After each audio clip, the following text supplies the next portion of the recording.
d'ici la fin de votre deuxième mandat, est-ce que vous pensez arriver à l'horizon 2020 avec un bilan positif et des choses qui auront concrètement changé? C'est le peuple de Guinée à qui je m'adresserai qui répondrait. Juste, madame, c'est le peuple de Guinée qui m'a dit, je suis resté devant le peuple de Guinée, je ne suis pas resté devant RFI. Donc c'est le peuple de Guinée qui jugera. Et c'est à eux que je m'adresserai. Ce n'est pas RFI. On ne me parle de mon bilan. Moi, je me prends de mon bilan devant mon peuple. Peut-être s'il y a des gens qui ont des complexes de vous, qui pensent qu'il faut qu'ils vous fassent la cour pour le peuple, moi, c'est à mon peuple que je m'adresse. Et c'est mon peuple qui jugera mon bilan. Ce n'est pas RFI. En tant que président africain, j'ai dit aux chefs d'État africains, nous ne sommes pas des complices. Nous ne sommes pas un syndicat de chefs d'État. Nous devons dire les 4 vérités. Je l'ai dit publiquement à l'Union africaine, tout le monde l'a entendu. Mais ça ne vous intéresse pas. Non, mais si vous avez dit aussi... Ce qui vous intéresse, c'est venir en Guinée avec des idées arrêtées. Quand vous dites que la Guinée n'a pas... Mais madame, je suis choqué de vous entendre dire que la Guinée n'a pas émergé. J'ai bien entendu, monsieur le Président. Je suis choqué. J'ai bien entendu. Je suis choqué. Non, je suis choqué. C'est de cette désinformation de l'histoire de la Guinée. Vous aviez dit la Guinée fallait... n'a pas décollé, alors que... Monsieur le Président...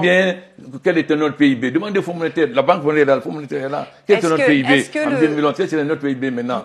Madame, ou bien vous vous informez ou vous venez avec des idées arrêtées pour aller... Est-ce que ce n'est pas la peine de venir en Guinée? Vous restez en France et vous le dites.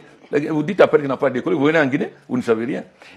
Quand en 2000, ceux qui sont venus ici en 2011, il y avait combien d'hôtels? Et s'ils pouvaient dormir? Il n'y avait que de nouveaux hôtels. Aujourd'hui, il y a combien d'hôtels? Vous êtes très contente d'être au Millennium, d'être au Sheraton, d'être au Palm Hotel ou bien d'être à Kaloum. Si vous venez en 2011, il y avait ça. Vous, en Guinée, n'a pas vous, il y avait ça. Aujourd'hui, vous êtes très content d'avoir des hôtels où vous pouvez dormir comme à Paris. Et vous venez me dire, la Guinée n'a pas décollé. Mais non, madame. Si vous êtes venu avec des idées, vous êtes venu avec des idées arrêtées, alors partez avec vos idées arrêtées. Vous êtes venu avec des idées arrêtées pour présenter les mauvais éléments de la Guinée. Comment quelqu'un peut dire, quand on ne savait même pas où dormir, vous êtes venu ici en Guinée avant, et s'il y avait un hôtel, quelqu'un passe avant la nuit, il passe pas la nuit, le lendemain. Monsieur le Président? Mais alors, quand même, informez-vous. C'est-à-dire, votre rôle, ce n'est pas de présenter la Guinée, c'est de masquer les réalités et de présenter ce que vous voulez. Alors parlons de l'actualité, s'il vous plaît. Vous n'avez pas besoin de moi, vous ne pouvez être tout seul. Vous ne rêvez pas, c'est bien un chef d'État africain qui parle. Le professeur Alpha Condé, président de la République de Guinée, a décidé face aux journalistes des médias français RFI, TV5 et Le Monde de mettre les pieds dans le plat. Cette interview passée inaperçue pour certains marquait pourtant le début de la fin d'un vieux complexe entretenu pendant longtemps par certains chefs d'État africains vis-à-vis des médias occidentaux. Cette saine colère du président Alpha Condé devrait inspirer certains chefs d'État africains enfouis dans un complexe qui les amène à penser que pour exister, il faut parler aux médias occidentaux. Ils débloquent chaque année des sommes colossales pour exister dans ces médias et pourtant ils reçoivent en retour presque toujours de la condescendance et du mépris. Malgré cela, ils sont les premiers à courir derrière ces médias, non sans dénigrer leurs médias nationaux et les médias panafricains.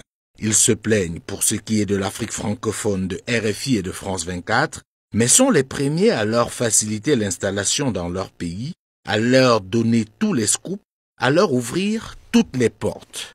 Une attitude qui traduit à suffisance leur extraversion émanant de leur manque de légitimité dans leur pays.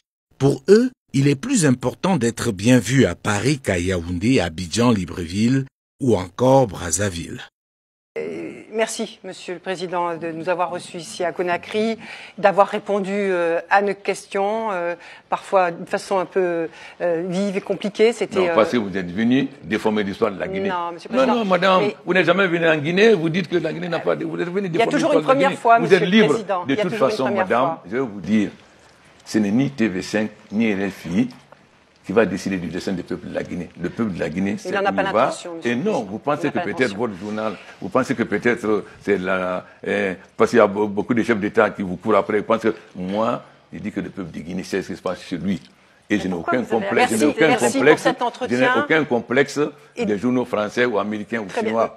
Si cette posture d'Alpha Condé pouvait être partagée par plus de chefs d'État africains, notamment francophones, ce serait un bon début pour que les médias occidentaux respectent un peu plus les chefs d'État africains et abordent les questions africaines avec moins de légèreté et d'a priori.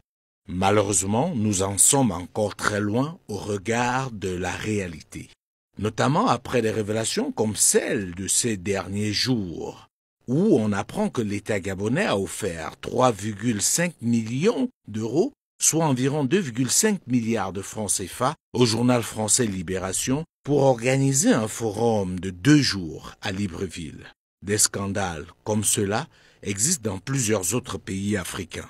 Car, par complexe, on préfère enrichir les médias occidentaux, les rendre puissants et paradoxalement se plaindre de leur ligne éditoriale sur l'Afrique. Faut donc définitivement briser ce mur de complexe. La guerre aujourd'hui est avant tout une guerre de communication.